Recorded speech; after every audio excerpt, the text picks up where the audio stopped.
A warning shot just went off inside the United States Senate, and almost nobody outside that room understands how big it is yet. When a veteran DOJ attorney steps forward and says he was pushed out because he didn't sign up to lie, that's not a routine workplace dispute. That's a crack in the foundation of American justice. And when a sitting senator confronts the attorney general face-to-face about whether truth still matters inside her department, the entire room pays attention. Because moments like this don't just reveal tension. They expose what people in power hoped would stay buried. For the first full minute, stay with this because what unfolded in that chamber wasn't just a disagreement. He was terminated after he refused to sign an appeal brief that was unsupported by evidence or the law. And he says, I didn't sign up to lie. In response to his termination, you made a statement on Fox News a little while ago saying, at my direction, every Department of Justice attorney is required to zealously advocate on behalf of the United States, and that any attorney who fails to abide by this direction will face consequences. So, General Bondi, I guess the direct question is, he says he was fired because he didn't want to make an untruthful statement to a court of law. I have two questions. Number one, I assume you agree that zealous advocacy does not mean telling untruths to courts of law. And second, if that's not the case, what did you mean by saying he was not a zealous advocate? Senator Van Hollen, this is all pending litigation, as you're well aware, and the timing of it, I can't discuss pending litigation. This is a whistleblower lawsuit pending within my office, but I will say the timing of it I find suspect as he takes hits at Emil Bovey, who is one of the best human beings I know, one of the smartest, brilliant men I know, who will soon become a federal judge. And his hearing happens to be today, and I find the irony of the timing of it pretty remarkable, the lawsuit.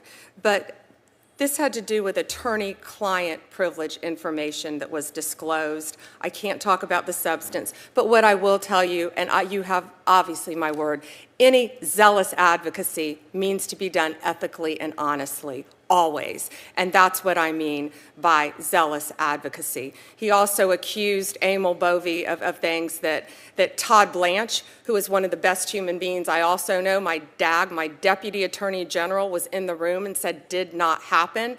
But again, I wish I could get into greater detail. I can't because it's pending. But I stand by Emil Bovey and I stand by Todd Blanche every day, and I always will. Well, Madam Attorney General, I will say that his account seems to have lots of information. So as you say, this will obviously be something that's litigated or reviewed through due process procedures. But I have to say that it's very, very disturbing. We've also heard from others in other departments who are responsible for implementing the laws of the United States that they feel uncomfortable about having been asked to do things that they thought were unethical. Let me go on to some of the budget questions, and I really want to follow up on my colleagues, Senator Moran and Senator Collins. But the DOJ grant funding is being sort of cut back on two fronts. One, in April, the department terminated hundreds of grant awards, notifying grantees that their current grant funds were gone, effective immediately. That included, law enforcement training grants, technical assistance awards, some dating back to fiscal year, I think, 2017. So, question number one is, are you going to be releasing those funds? The second concern regarding grants has to do with the monies that were appropriated in this fiscal year, in March. And my understanding is that DOJ is withholding an overwhelming number of notices of funding opportunities, NOFOs, meaning that grantees who rely on these grants, including many who provide services to victims of crimes, are literally, in some cases, running out of money For example, the department's biggest grant-making component, the Office of Justice Programs, has only posted one notice for fiscal year 25, no-phone notice. So if you could answer the question with respect to both those pieces. Sure, and that's a very valid question, Senator. The notices will be going out in coming weeks about the grants. And we did cut grants by 6%, and I'm here to tell every senator, if we did cut a grant that you care about that is specific to your state, please contact me. I've turned on grants that were cut off.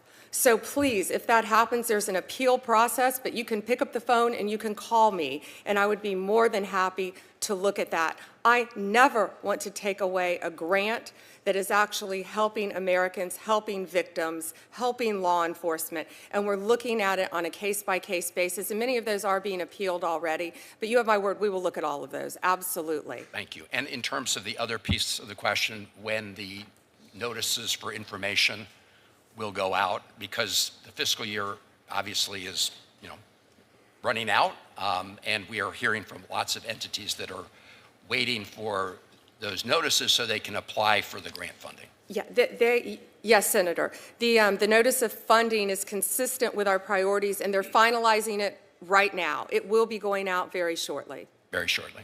All right. Thank you. It'll be posted on a rolling basis, too, I believe. Okay. If you could just keep us posted on that. And I would appreciate it, Madam Attorney General, if you could have your team or respond to a letter that about 30 senators wrote to you on this topic of the prior fiscal year funds that were frozen. I will make sure they look at that letter. I think we've received probably thousands of letters. You've gotten lots of letters. But we really do need, in order to do our job, to get responses. Thank you, Mr. Chairman. Attorney General. It was a collision between a whistleblower willing to risk everything and a Justice Department under fire for choices that could reshape how the law is enforced in this country. And as the questions heated up, the answers became stranger, the excuses thinner, and the stakes far more alarming than anyone expected. The story begins with a name most Americans haven't heard, R.Z. Ravini. 15 years inside the DOJ. Strong reputation. Commendations. A long career built on doing the job the right way. But according to his complaint, the moment he refused to sign a legal brief he believed was unsupported by evidence or law, his career ended in a flash. In his words, "I didn't sign up to lie." That single sentence sent a shockwave through Washington because it suggests something far darker than disagreement. It suggests a DOJ attorney felt pressure to bend the truth just to protect the department's position. Senator Van Hollen didn't tiptoe around it. He didn't soften it. He read Bondi's own public statement right back to her. Her insistence that every DOJ attorney zealously advocate on behalf of the United States, and that anyone who fails will face consequences. And then the question that cut through the room, is refusing to lie now considered failing to be zealous? Bondi froze the moment in legal ice. She said she couldn't discuss pending litigation. She questioned the timing. She implied the whistleblower was trying to undermine the nomination hearing of Amal Bowie, a close ally of hers. She called the accusation suspicious. She defended Bowie's character with such intensity that it felt less like a professional clarification, and more like circling the wagons. But what she didn't do was explain why an experienced DOJ attorney would make this claim in the first place. She didn't say the pressure never happened. She didn't offer evidence that he was wrong.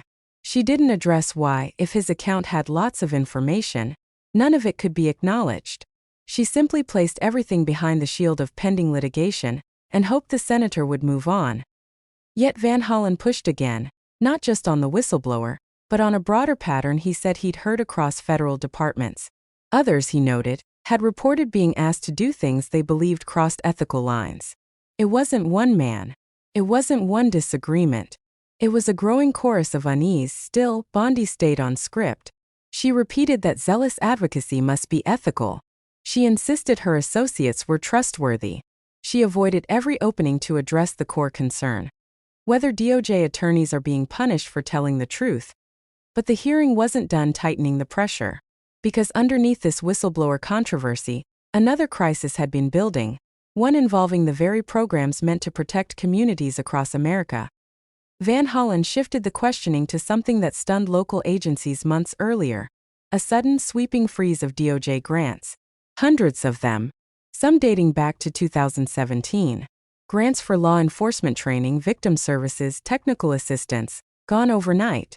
Organizations that rely on these funds woke up to find them terminated effective immediately, leaving them scrambling to keep doors open and staff paid. And when he demanded to know whether those funds would be released, Bondi tried to calm the room.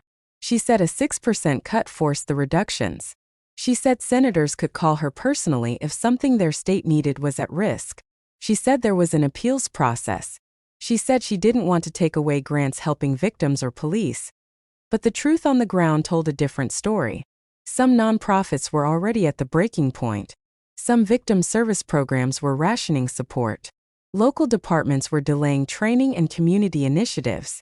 Meanwhile, DOJ's largest grant-making office had posted only one new funding notice for the entire fiscal year, and the fiscal year was slipping away. Bondi promised the new notices would be out very shortly, that they were finalizing priorities, that everything would be posted on a rolling basis. But she didn't explain why the delays happened in the first place. She didn't say when very shortly actually meant, and she didn't reassure those organizations already running out of money. For people watching from the outside, these may sound like bureaucratic problems, but for those working inside the system, they signal something much bigger. A Justice Department struggling to maintain its own basic functions while fending off accusations of internal retaliation and ethical pressure. That's what makes this moment so alarming. A whistleblower claims he was punished for refusing to support a position he believed was false. The Attorney General refuses to address the substance. Senators say they've heard similar concerns from other federal employees. Key grant programs are frozen or delayed. Victim service providers are left hanging.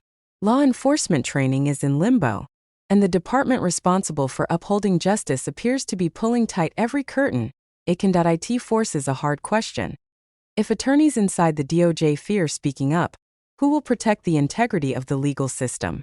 If whistleblowers face consequences for resisting unethical pressure, how many others will stay silent? And if transparency is replaced with political loyalty, what happens to the rule of law? The reason this confrontation mattered is because the DOJ doesn't just enforce the law. It sets the standard for how the law is supposed to work. If truth becomes optional inside that department, everything that depends on justice becomes fragile. People often assume threats to democracy come from outside: foreign adversaries, rogue actors, extremist movements. But some of the most dangerous risks come from within, when institutions meant to protect fairness start drifting from their mission. And when whistleblowers become targets rather than safeguards, the warning signs flash red. Now, to be clear, the allegations made by the whistleblower have not been proven in court. They remain part of an active dispute. There are rumors, unverified claims, conflicting accounts about what actually happened behind closed doors. But the seriousness of the accusation, the possibility that a DOJ attorney felt pressured to support something he believed untrue, demands scrutiny, not silence. And that's what made Van Hollen's line of questioning so powerful. He didn't demand assumptions. He demanded clarity. He demanded reassurance that the DOJ he sees today still honors the principles it was built on. And when those answers didn't come, the discomfort in the room became impossible to ignore. When you look at the full picture, an internal whistleblower, a department cutting critical grants, a growing sense of unease among career employees, and an attorney general deflecting rather than confronting the details, it raises a question Americans can't afford to overlook. Is the Justice Department drifting away from justice? This isn't a partisan issue. This isn't a left versus right narrative. This is about whether the people sworn to uphold integrity are still allowed to follow it. Because if truth starts costing people their careers, the entire system becomes vulnerable. Who would enforce laws fairly if they fear crossing leaders who demand loyalty? Who would refuse wrongdoing if doing the right thing gets them fired? Who would speak up when retaliation becomes a warning to everyone else? That's why this hearing matters. That's why this confrontation matters.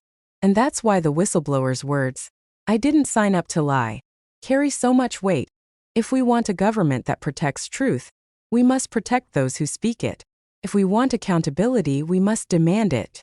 And if we want a justice system that actually delivers justice, We cannot look away when the people inside it start sounding alarms, so here's your part in this moment. If you believe whistleblowers should be protected, not punished, if you think truth should matter more than political convenience, if you're concerned that justice may be bending in ways the public never agreed to, then share this video so more people understand what happened in that hearing. Drop your thoughts in the comments. Do you think refusing to lie should ever cost someone their job?